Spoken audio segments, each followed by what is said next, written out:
Welcome to Around the Farm. I'm Steve Gregerson here with Andy Height, Site Director of the Johnston Farm and Indian Agency, and we want to take you on a little visit around the farm today.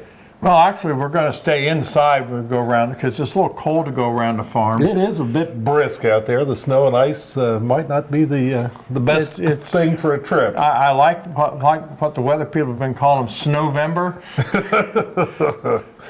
That's a good term for it. So I thought we'd stay inside today just for fun. I appreciate that.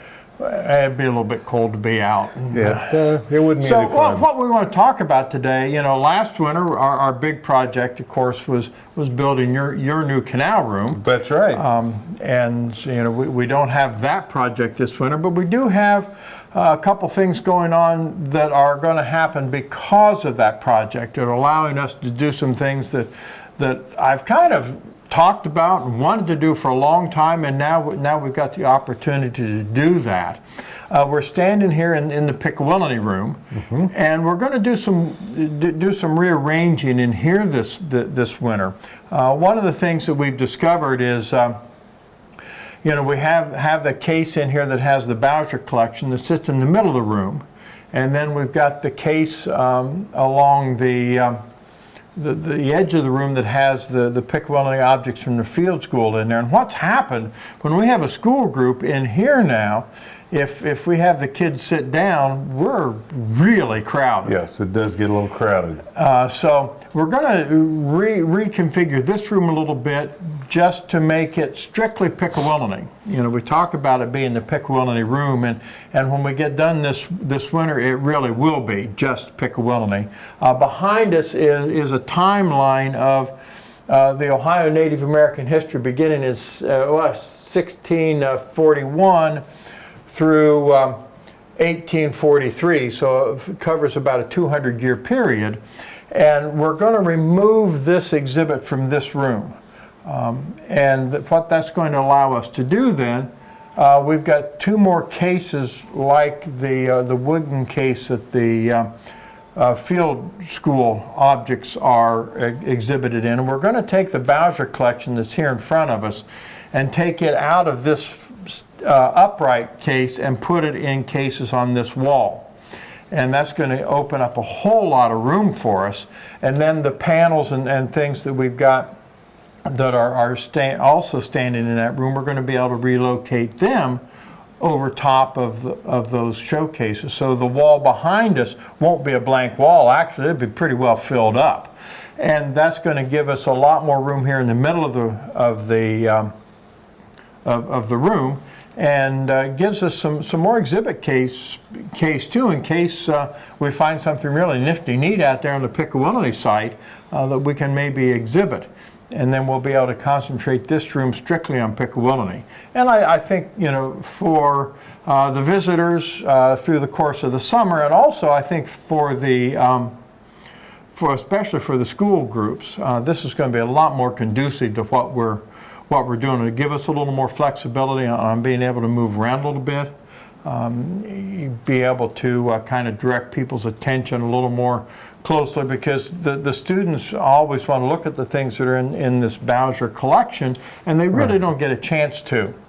And that really, when you think about it, the house is great, the barn, the canal, the museum, but Pickawillany is such a big part of why this area is so important too, and that really gives a chance to really tell the history back quite a bit from Johnston's day. So, well, yeah, I think so. Makes a big difference. It allows us, it does allow us to just kind of concentrate on that part of our history in one of the bigger rooms in the site out here in the museum. So we're looking forward to that. It's going to take a little bit of head scratching because we're not quite sure how this timeline behind us is hung on the wall. We're going to find out here shortly.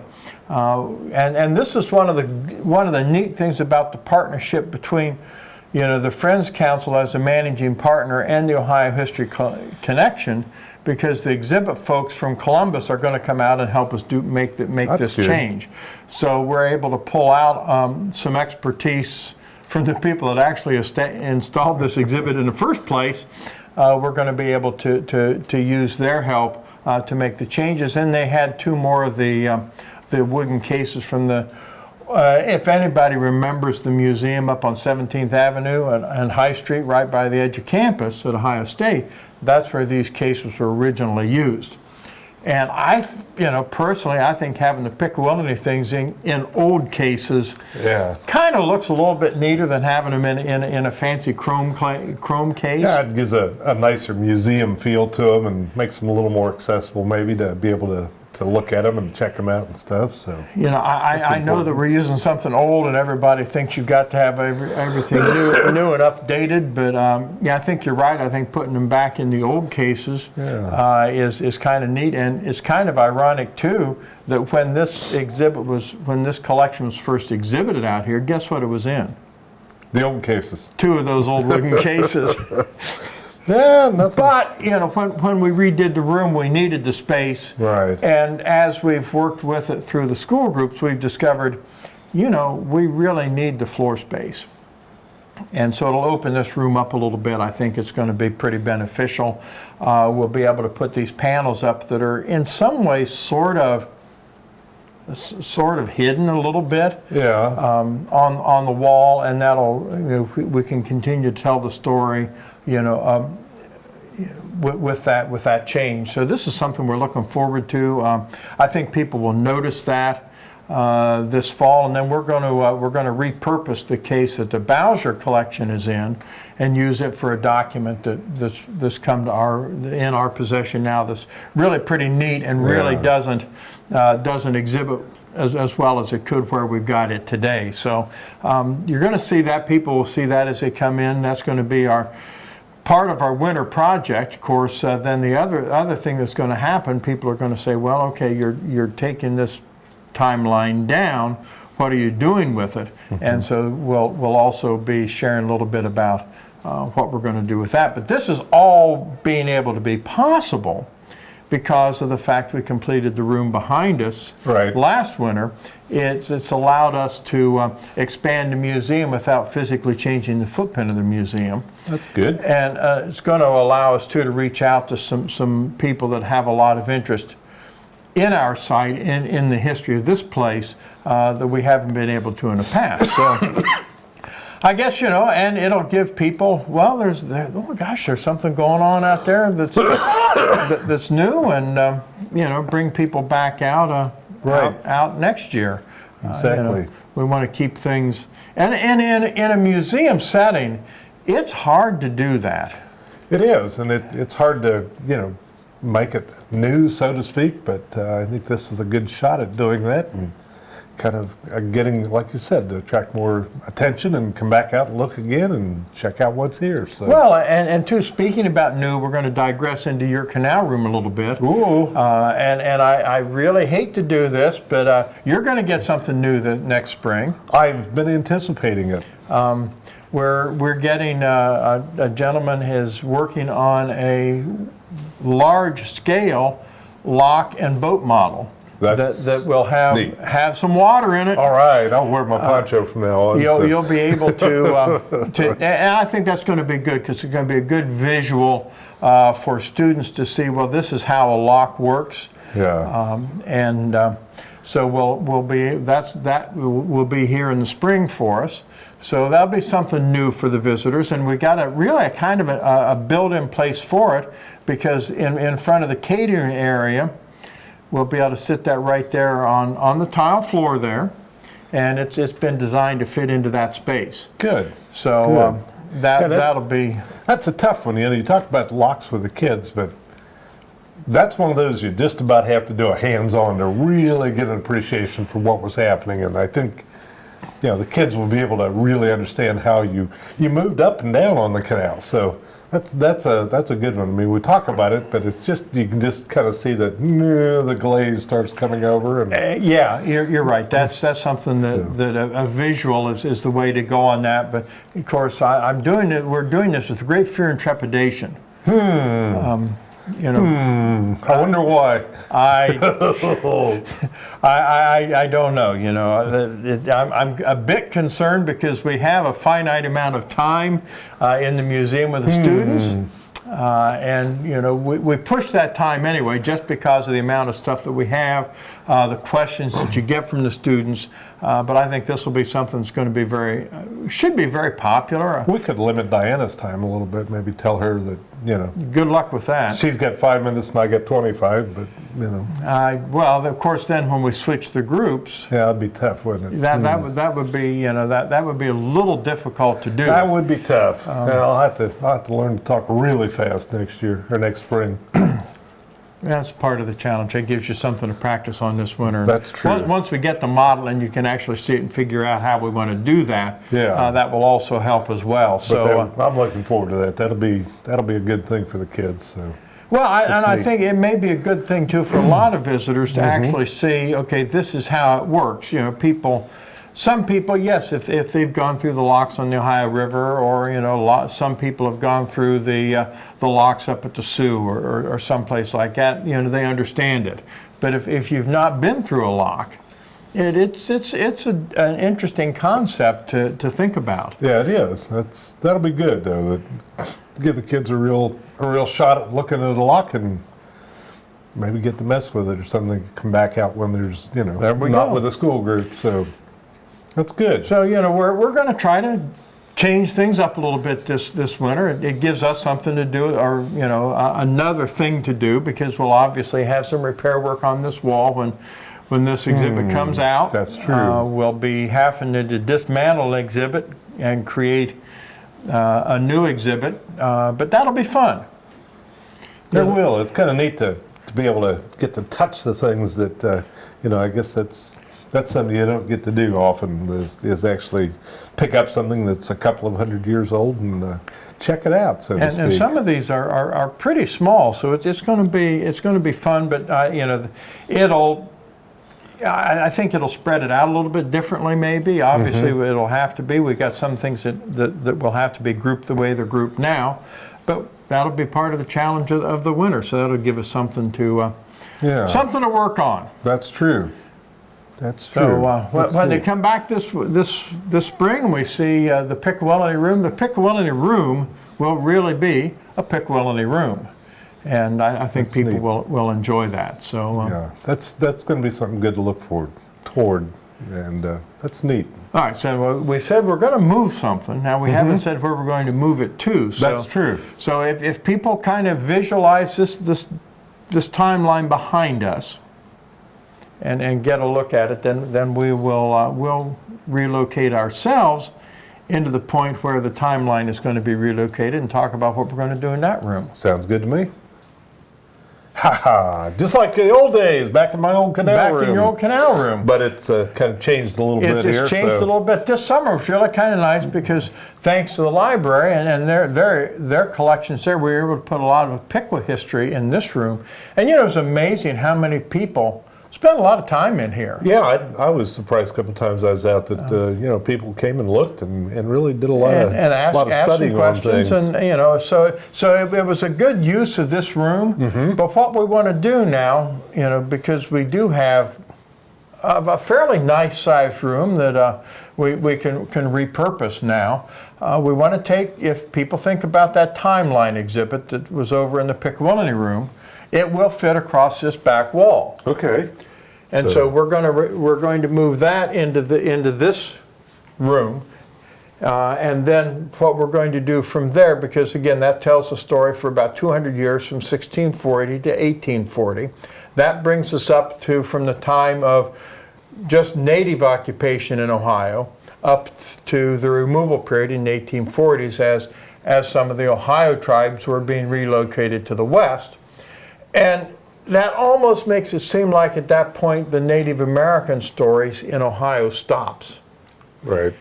And That's so true. we've started to make contact with the 6 Ohio groups and saying, you know, okay, we've got an opportunity now to pick up the story from 1840 to the present.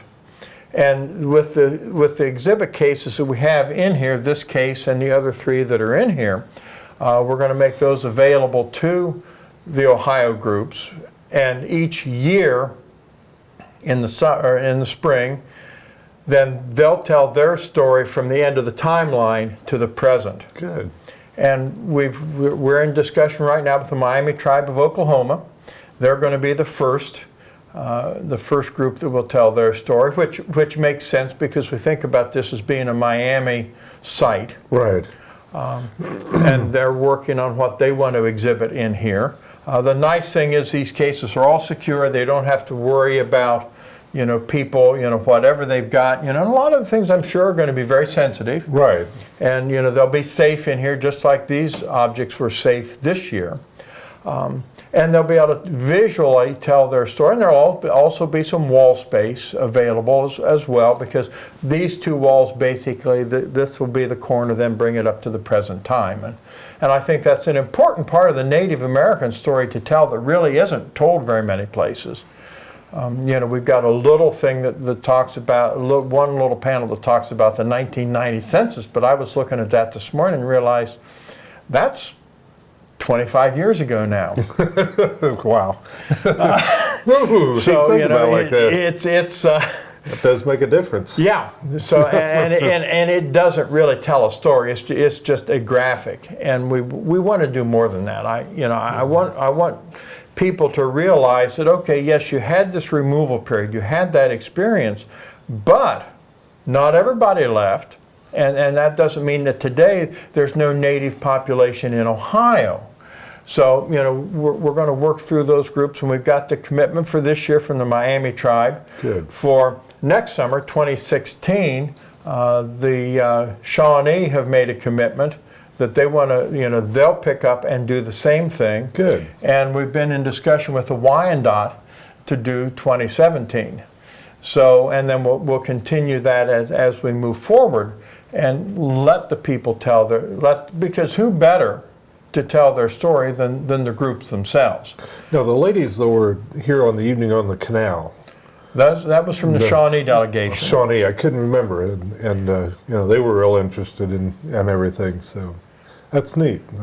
That'll help, and I think again that kind of brings everything together we're doing. That it's not just yesterday or anything. We're looking at tomorrow too in the museum. Well, yeah, because a lot of times people don't think about a museum coming up to the present. They do think about it being 100 years ago, or even 50 years ago, or 25 years ago. So this will be an opportunity to bring it right up to the present time. Right. And it really does tell a story, because if you think about it, when we tell the native story, we start with the prehistoric cultures in Ohio, and this brings us completely up to the present. Right. And I'm looking forward to that. I think that'll be something, each summer then for 6 years, there'll be something new in the museum. Right. And after that, I don't know what they're going to do. Somebody else will have to figure that out, is what you're saying. Yeah.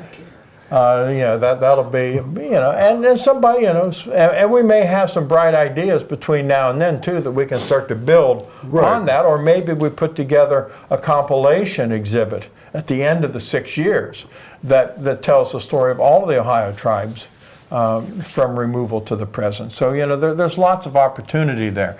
Now, also in this room, what we're going to do, we have two cases that are going to pretty well, that are going to dedicate themselves to another part of the site story that we've really never told any place particularly, is the restoration of the farmhouse and the restoration of the spring house.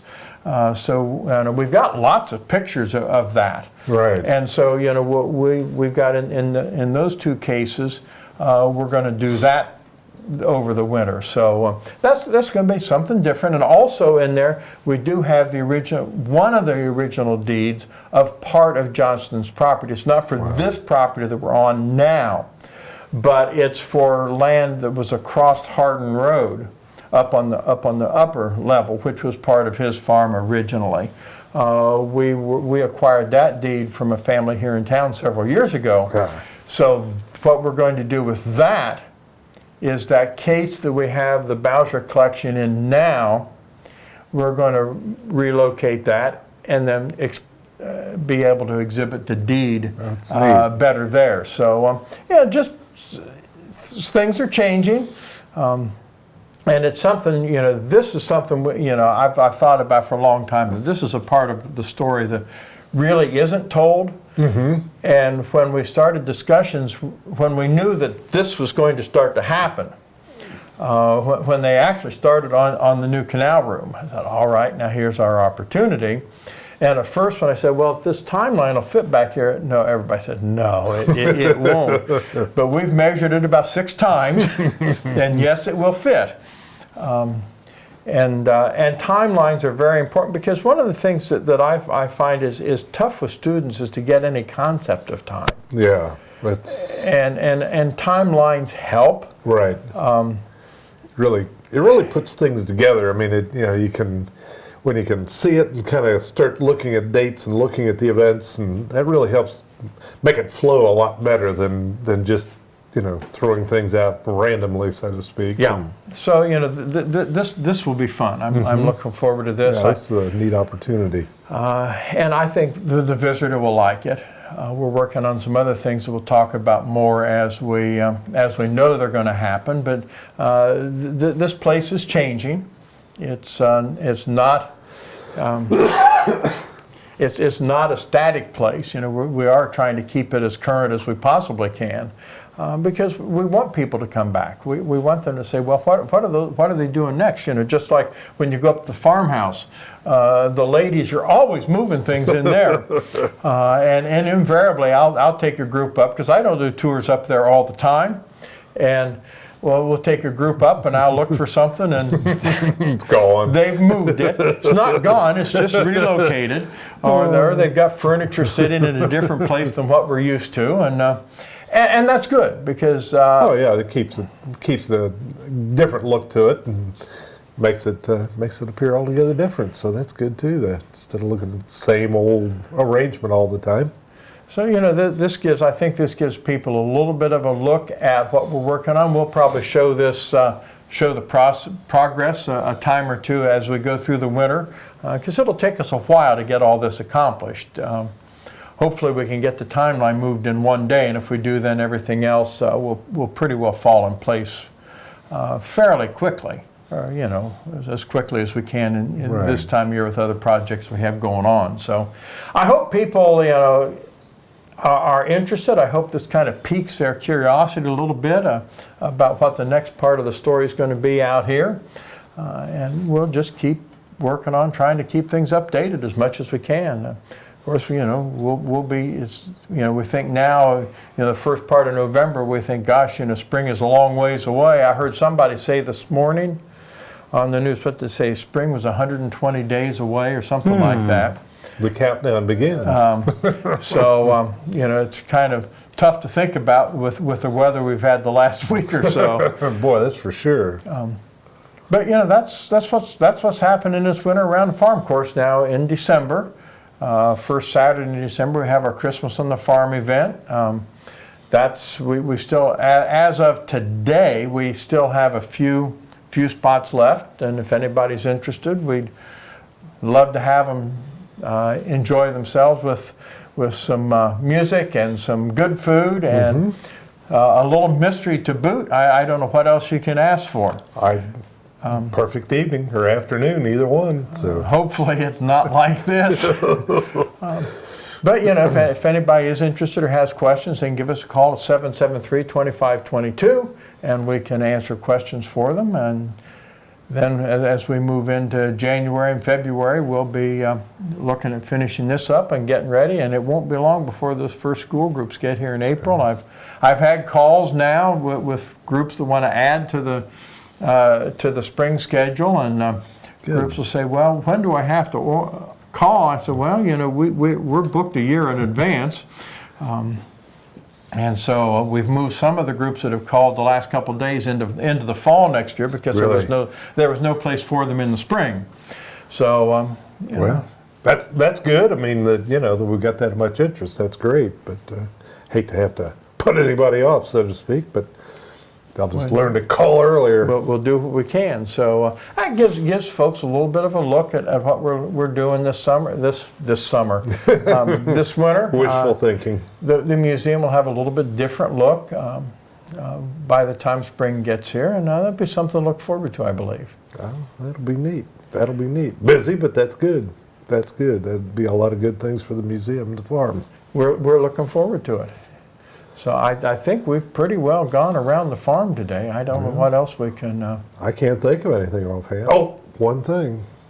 I always have to remember our world famous videographer, producer, director, outstanding citizen, and all around nice guy, Don't you forget it. Joe Teach. And as we always say, humble as a day is long. That's true. He is that.